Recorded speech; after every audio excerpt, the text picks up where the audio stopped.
playing against, the preparation, the details, how you prepare, all those things make up. That's what gets you to Saturday in a position to go succeed. Now that you've seen it through 5 games, for 4 games, do you feel like that's the biggest difference between last year and this year? It's just how the players have maybe bought fully into what's going on? Oh, I don't think there's ever been a question about buying in. I think their understanding is better. I think we've improved at a couple positions. And, this is going to be our biggest challenge yet. So we're far from being there. And it is a continuous process, and we're still right in the thick of it. So, and that'll never change. And I was going to say, one of the big focuses that starts defensively was tackling, that you guys have improved on. I know that was a good position you guys did in the last couple games. Sure. But is there some 1 or 2 points that you can really focus on that have really been the basis for the improvement? Well, I think it's improved technique. It's it's sometimes the difference between a missed tackle and a made tackle is 6 inches, and you're there a step quicker because you have a better understanding, you're processing faster. Those things, all come into play. So I don't know if it's one thing. It's a culmination of preparation, technique, practice, all those things. I mean to ask about Josh Banks.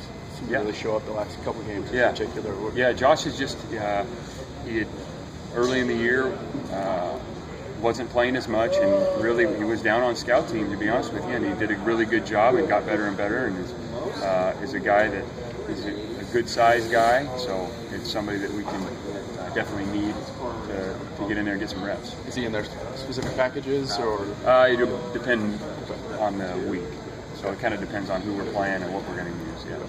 Based on last year's game, Justin, is it just a general mentality that you try to carry over with the physical play, the tough play, or there are some things maybe schematically or personnel-wise that you can? Well, the first 2 things you said, it's every week.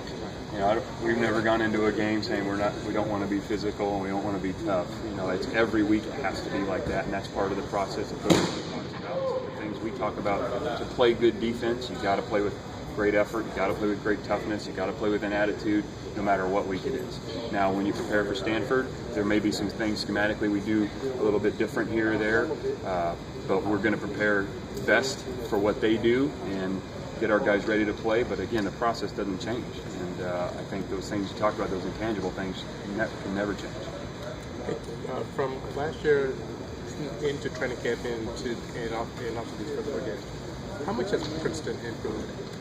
Princeton has improved probably as much as anybody on the defense, and which says a lot about him as a person, because he's a senior, he's played a lot, and sometimes the growth from a junior to senior year, you don't maybe see the big jumps that you do when they're freshmen and sophomores, but he is really he surprised me, and in a great way. And we never been down on Princeton, but he is so plugged in and prepared that he's going to make sure he's in the right spot at the right time. Now, he's not perfect, but he is a very accountable guy. He's very smart. He knows, he tries to do exactly what you tell him to do, and Pete Sermon's done a great job with him and the other guys preparing him to play well, and you're seeing that. But I couldn't be prouder of Princeton. Yeah.